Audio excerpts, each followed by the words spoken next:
The courtroom was deathly silent. The judge's gavel came down hard, delivering the verdict that shattered Michael Carter's life. Guilty. A decorated officer with 15 years on the force. Michael sat handcuffed, staring at the floor. Despite his repeated claims of innocence, the jury had ruled against him.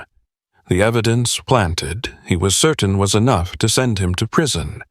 But the weight of the sentence wasn't what crushed him most. It was knowing he'd have to leave. Luke, his loyal K-9 partner, behind. Luke sat near the back of the courtroom, his sharp gaze locked on Michael. The German Shepherd had been more than a partner. He had been Michael's constant companion through life or death moments. Now, as Michael faced the lowest point of his life, the thought of never seeing Luke again was unbearable.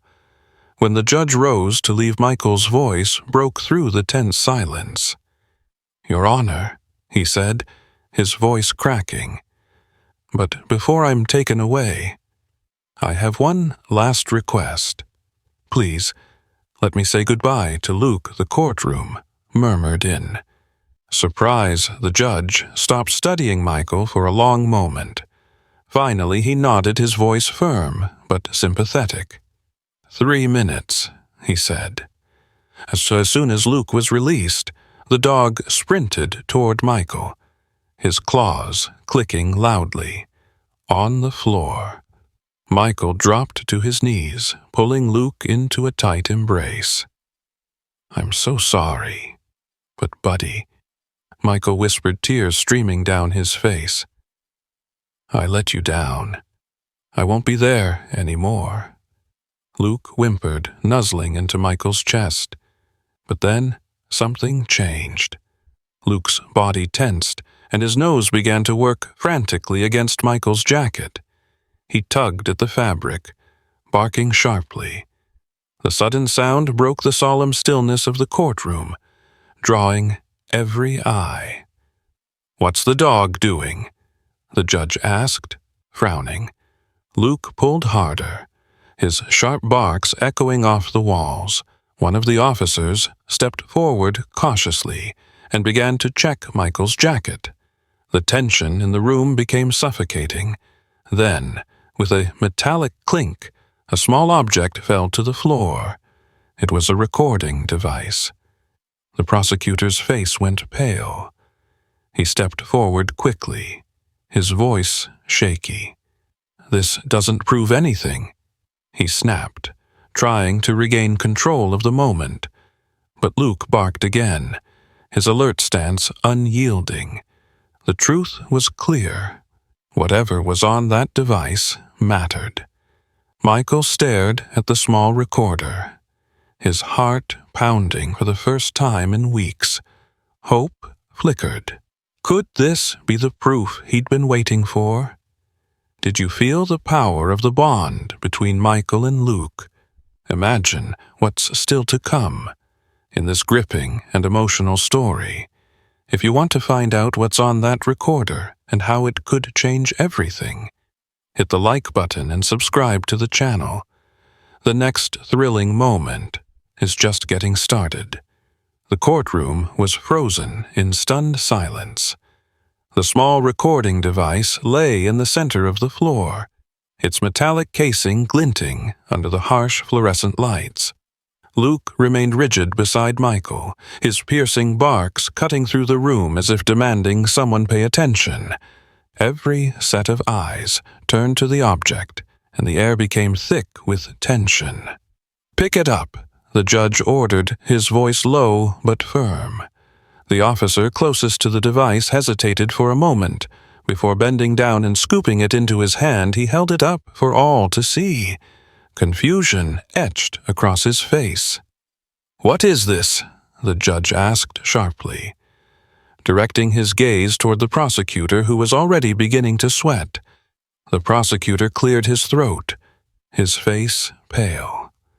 "Your Honor, this is irrelevant. It's not part of the evidence submitted during the trial." he stammered, clearly. "It's been tampered with." "Tampered with," the judge interrupted, his eyebrows knitting together in a courtroom. During sentencing, his voice carried a razor-sharp edge. Now, and the prosecutor visibly flinched. "Officer, activate the device." The officer fumbled with the small recorder, his fingers trembling as he pressed the play button.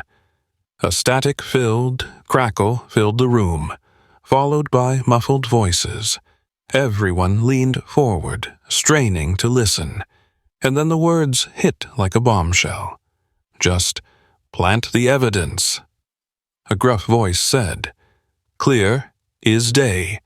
No one's going to question it. Carter's clean record makes him the perfect scapegoat. Get it done." Gasps erupted across the room. Michael's heart stopped, then began pounding furiously. He knew that voice.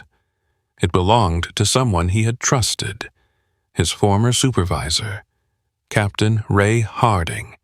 "That's enough," the prosecutor blurted, rushing toward the officer holding the recorder, but the judge slammed his gavel down. "Sit down," he barked, his tone so commanding that the prosecutor froze mid-step. Michael couldn't believe what he was hearing. The damning recording revealed everything: how the evidence had been planted, how he had been framed.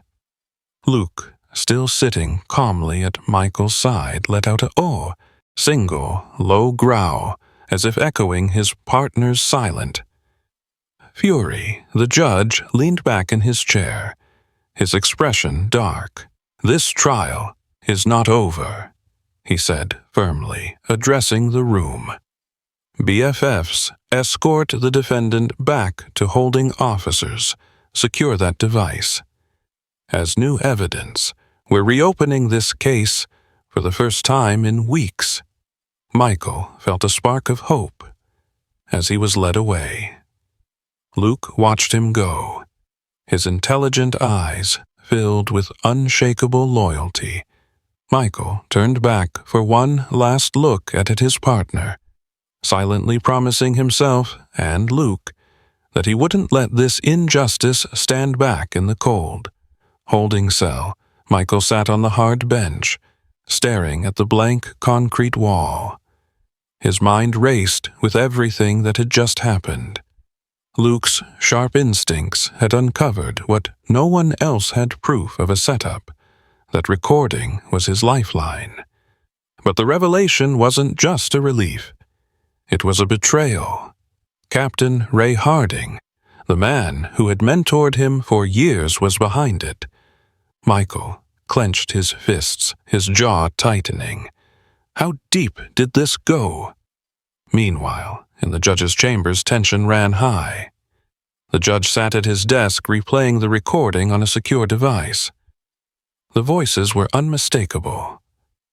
Captain Harding's commanding tone, paired with another voice Michael didn't recognize, revealed a calculated conspiracy. The judge's eyes narrowed. He pressed a button on his intercom.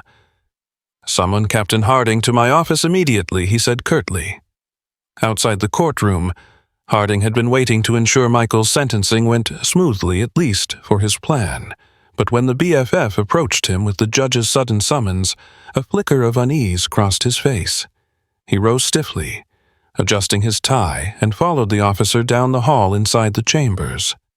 The judge's expression was unreadable as Harding entered. The captain offered a polite nod, but his shoulders were tense.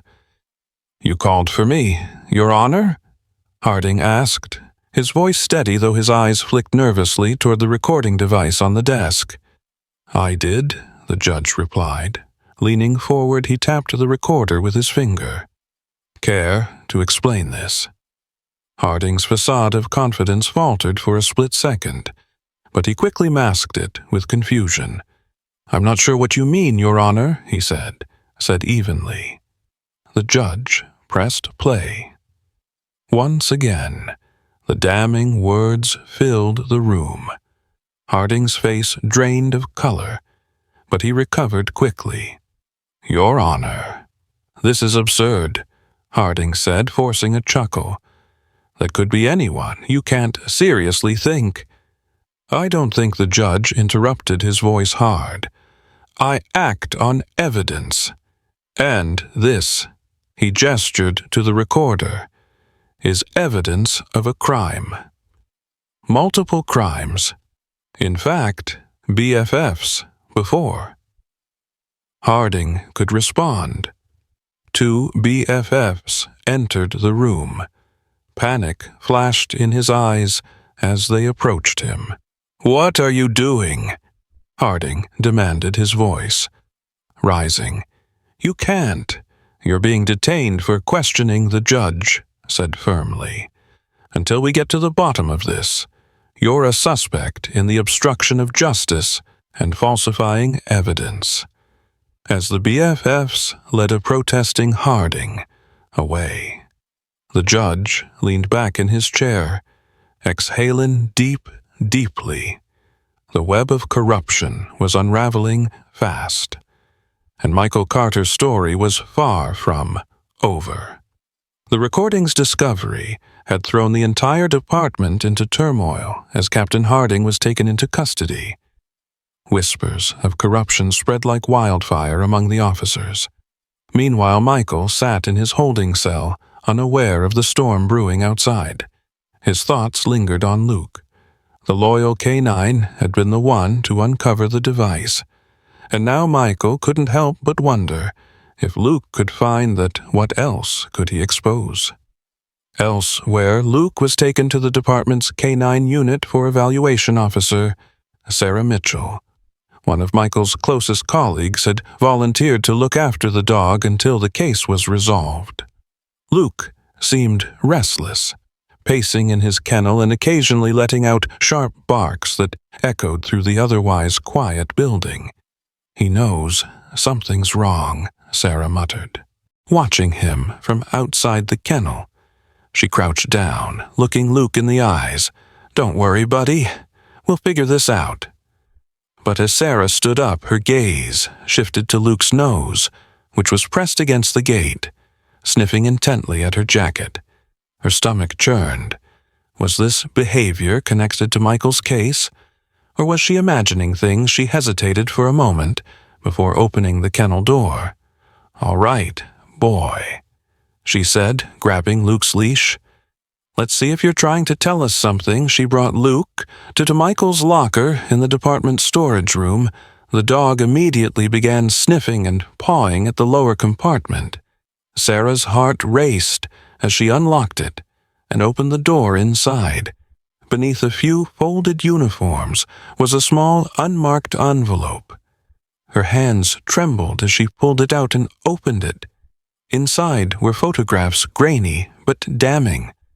They showed a man, clearly Captain Harding, meeting with a known criminal. A document tucked behind the photos outlined transactions that implicated Harding in a bribery scheme, tied to the very case that had led to Michael's arrest. Sarah stared at the evidence, her chest tightening. "Luke," she whispered, her voice breaking, "you just found the smoking gun." Realizing the magnitude of what she held, Sarah immediately contacted the judge's office. The photos and documents, combined with the recording Luke had uncovered, painted a clear picture of Harding's guilt, but Sarah knew this wasn't over. If Harding had orchestrated this setup, he likely hadn't done it alone. Luke sat beside her, his steady presence grounding her as her mind raced. "Michael was right," she said softly, scratching behind Luke's ears. "You really are the best partner anyone could ask for." Sarah sat in the evidence room, the incriminating photos spread out on the desk before her. The weight of what she had uncovered pressed heavily on her chest. Captain Harding wasn't just a corrupt officer. He was part of something much larger. The documents Luke had helped uncover outlined connections to other high-ranking officials' payments that couldn't be explained, and a disturbing trail of manipulation that reached far beyond Michael's case. She glanced down at Luke, who sat alert beside her. His piercing eyes seemed to sense her unease. "This isn't just about Michael." She muttered, her voice barely audible. "This goes way deeper." Realizing the severity of the situation, Sarah called the judge directly. Within an hour, the evidence she'd uncovered was in his hands. The judge's face darkened as he reviewed the documents and photos. "This is bigger than I thought." He admitted, his voice heavy. "If these documents are accurate, Michael Carter isn't just innocent. He's a victim of a department-wide cover-up." The judge immediately ordered an emergency hearing. News of the case, reopening, sent shockwave through the precinct officers, whispered in hallways, tensions rising as suspicions grew. Several officers who had testified against Michael began to squirm, knowing their involvement might come under scrutiny back in his cell. Michael was called out unexpectedly. The sudden commotion in the jail's holding area made his pulse quicken. He was escorted to a secure room where Sarah was waiting with the judge as soon as Michael saw the folder of evidence, and Luke sitting proudly by Sarah's side. His heart swelled with a mixture of hope and disbelief. "This just came in," the judge said, sliding the documents toward Michael. "It proves Harding's corruption, and most importantly, that the evidence used to convict you was fabricated." Michael's hands trembled as he flipped through the papers. The photos, the records, and even notes detailing how Harding had manipulated the case against him. It was all there. His voice cracked as he asked, "Does this mean?" The judge nodded firmly. "It means you're going free, but this isn't over yet. There are more people involved, and we're going to need your help to expose them." Michael knelt down, pulling Luke into another embrace. "You saved me, boy," he whispered. "You saved me again." As Luke wagged his tail, the relief in the room was palpable. But Michael knew this was just the beginning. Whoever had orchestrated this went deeper than Harding. There were more layers to uncover, and Michael wouldn't rest until the entire truth was brought to light. What do you think will happen next? Will Michael uncover the full truth behind this conspiracy? Share your thoughts in the comments. Michael stepped out of the courthouse for the first time as a free man. But the weight of what lay ahead was far heavier than the shackles he had just shed. Reporters swarmed the steps, shouting questions about his release, the reopened case, and the corruption scandal. Brewing within the department, Michael ignored them, his focus solely on Luke, who trotted faithfully at his side. The sight of his loyal K-9 partner brought a flicker of hope. Amid the chaos inside the courthouse, the judge had convened a special task force to investigate the growing web of corruption.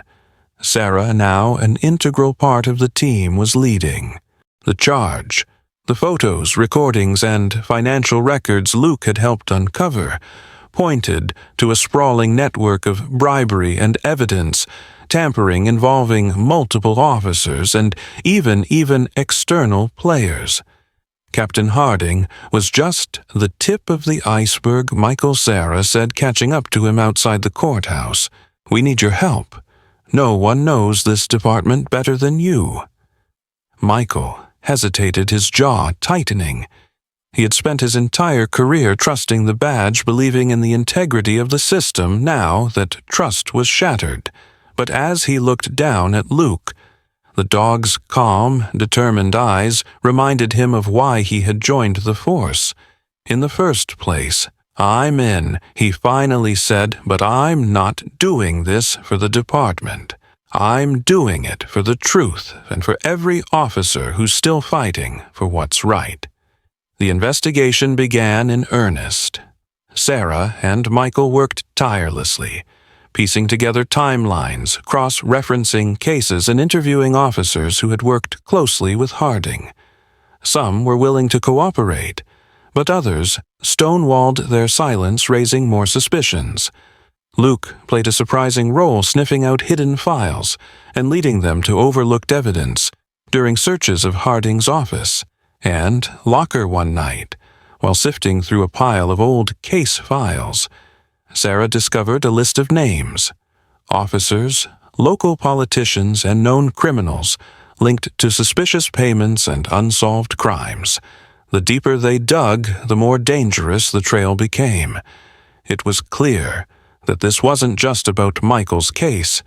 It was about an entire network of people who had used their power to cover up crimes and destroy anyone who stood in their way. Michael Sarah said, her voice heavy with concern. If we push this any further, we're going to make enemies. Dangerous ones. Michael looked up from the file he was studying. We've already made them, he said, but I'm not stopping, not until the whole truth comes out. Luke let out a soft bark, as if in agreement. Michael reached down to scratch the dog behind the ears, his resolve hardening. They weren't just fighting for justice anymore. They were fighting for everyone who had been silenced, betrayed, or framed. The task force was working around the clock. Boxes of evidence filled every available desk in the small conference room that had become the investigation headquarters. Michael, now officially cleared of all charges, had thrown himself into the work. The deeper they dug, the more twisted. The web of corruption became bank statements. Falsified police reports and intercepted communications all pointed to a massive conspiracy that extended far beyond Captain Harding. Sarah placed a thick folder in front of Michael. Her expression, grim. We've identified at least 6 other officers who were in on this. She said some of them are high-ranking, and it gets worse. There's evidence tying them to organized crime. Michael leaned back in his chair, his mind racing. These weren't just rogue officers breaking the rules for personal gain. This was an orchestrated operation blending corruption within the department with criminal enterprises outside of it. If this is as big as it looks, we can't handle this alone, he said. We need to take this federal. But Sarah shook her head. Not yet. We're still missing key pieces. If we take this to the FBI now and they leak it, the whole operation could scatter. We need something definitive, something that locks these people in place. Their conversation was interrupted by Luke, who suddenly stood up from where he had been lying by Michael's feet. The dog's ears perked as he trotted toward the door, sniffing the air. Michael frowned. "What is it, boy?" he asked, following Luke, LED. Michael to the far side of the conference room, where a stack of old case files sat in disarray. Sarah followed, watching as Luke began to paw at one particular box. Michael opened it. His heart pounding inside were files from a case closed 5 years ago. A drug bust that had supposedly resulted in a clean sweep of arrests. But as Michael flipped through the documents, he noticed glaring inconsistencies. Names had been erased, and some sections of the reports were blacked out. This doesn't make sense. Michael muttered, "These aren't standard redactions." Someone doctored these files. Sarah leaned over his shoulder and looked at this, she said, pointing to a handwritten note at the bottom of one report. It was a signature Captain Harding's.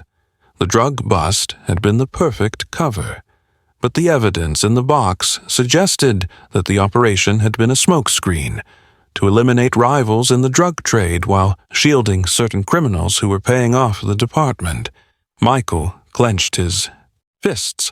They were playing both sides, he said, anger lacing his voice, and they ruined good officers' lives to do it.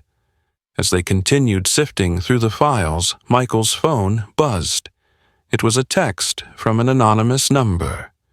"You're digging too deep, stop, or you'll regret it." He stared at the screen for a long moment. Before showing Sarah, she looked up at him. Her face pale but determined. "They're scared." She said, "That means we're getting close." Michael glanced at Luke, who sat calmly by his side as if ready for whatever came next. "Let them come," he said. "We're not stopping now." Michael stared at the text on his phone. "You're digging too deep. Stop, or you'll regret it." The message sent a chill through him. It wasn't just a vague warning. It was a direct threat. He showed it to Sarah, who leaned over the desk, her expression. "Grim, this isn't random," she said quietly. "They know exactly what we're working on. They've been watching us." Her words hung heavy in the air, the weight of their situation settling in as the rest of the team left for the night. Michael and Sarah stayed behind, determined to uncover the missing piece of the puzzle. Luke lay by Michael's feet, his ear occasionally twitching as he rested. "We're close, but we're still missing the key," Sarah said. Sifting through the files, she pointed to a document Michael hadn't noticed before. "Look at this. Every major bribe and erased report ties back to one name. AR, they, the one pulling the strings." Michael's eyes narrowed as he stared at the initials. "AR," he muttered. "They've stayed hidden this long. But if we find them, this whole operation crumbles." Suddenly, Luke stood up, his body tense. His ears flicked forward and he let out a low growl. Michael looked down at him, alarmed. "What is it, boy?" he asked. But before Sarah could answer, the lights in the conference room flickered and then went out completely. The room was plunged into darkness. Sarah froze her hand, instinctively reaching for her weapon. "That's not a power outage," she said, her voice low and steady. The sound of breaking glass shattered the silence, followed by the unmistakable thud of footsteps outside the door. Michael's heart raced. As adrenaline surged through his veins, he motioned for Sarah to take cover. "We're not alone," he whispered.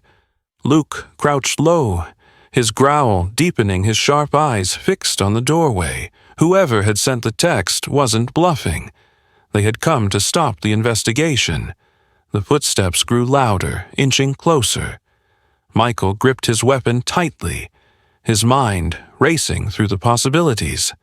"Stay close." "Luke," he whispered.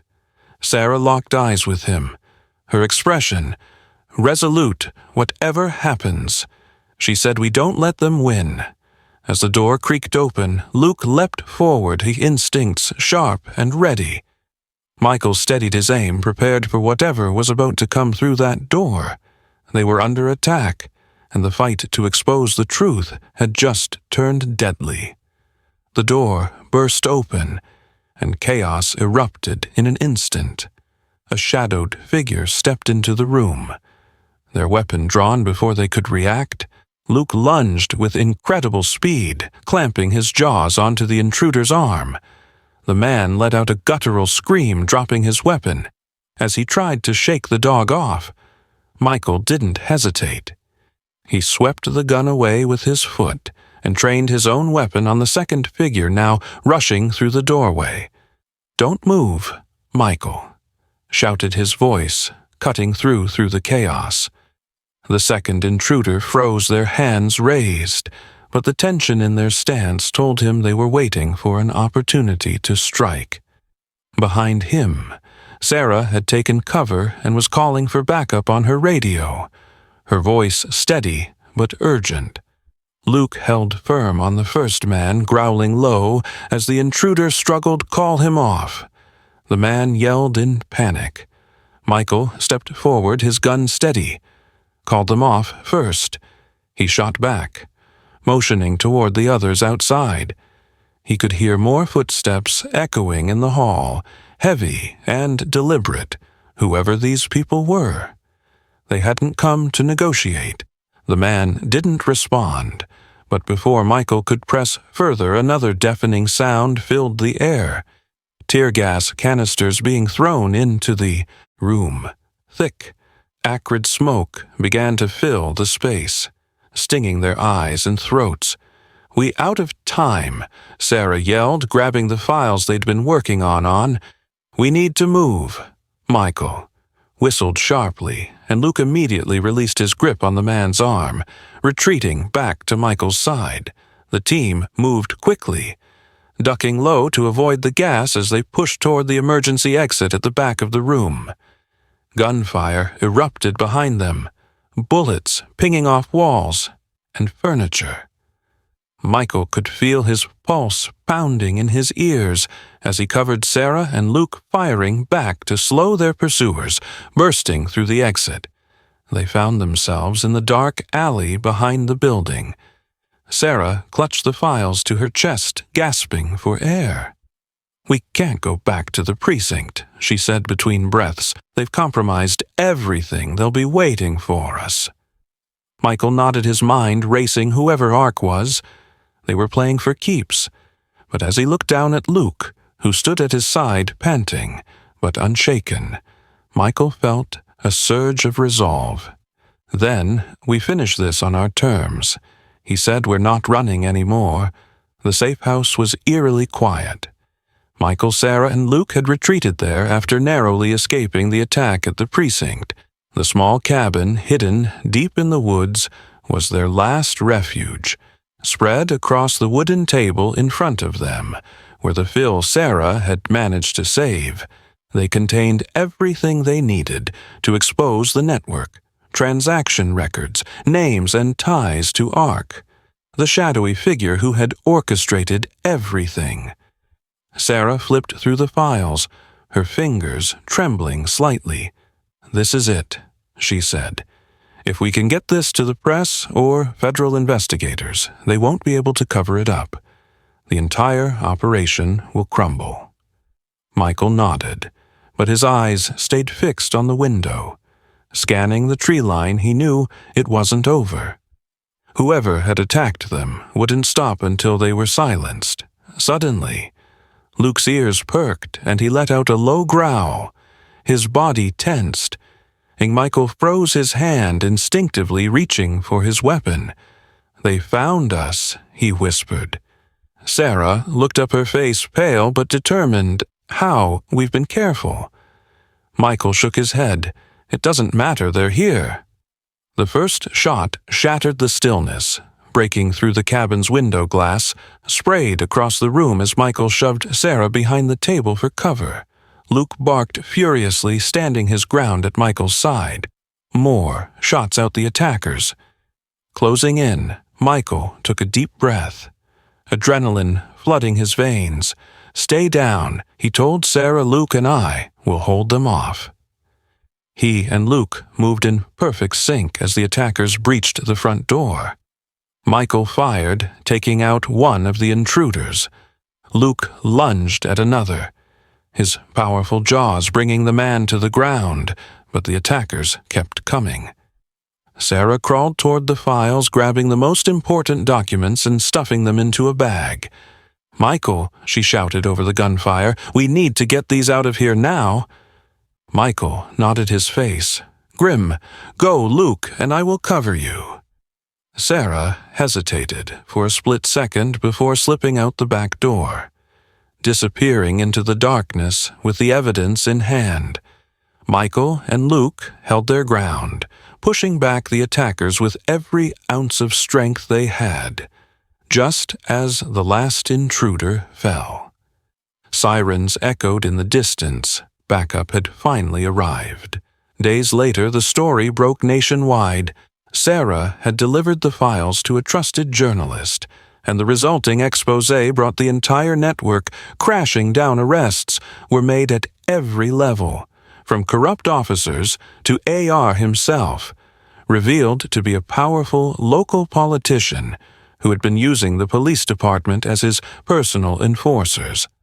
Michael was hailed as a hero, though he brushed off the attention standing on the porch of his home. He watched play in the yard. The loyal dog had saved him more times than he could count, and their bond had grown unbreakable. "We did it, boy," Michael said softly, kneeling to scratch behind Luke's ears. "It's over." Luke wagged his tail, leaning into Michael's touch, his sharp eyes calm for the first time in weeks. For Michael, it wasn't just the end of a battle. It was the start of something new. He'd fought for justice, not just for himself, but for the people who'd been silenced and betrayed, and as he watched Luke chase after a ball in the golden light of the setting sun, he knew they'd earned this moment of peace. What an incredible story. Right? If it touched your heart, send a super sticker. Click the icon below the video. Pick your favorite sticker. Set the amount and confirm your support. Helps us bring more emotional stories. Thank you for being with us.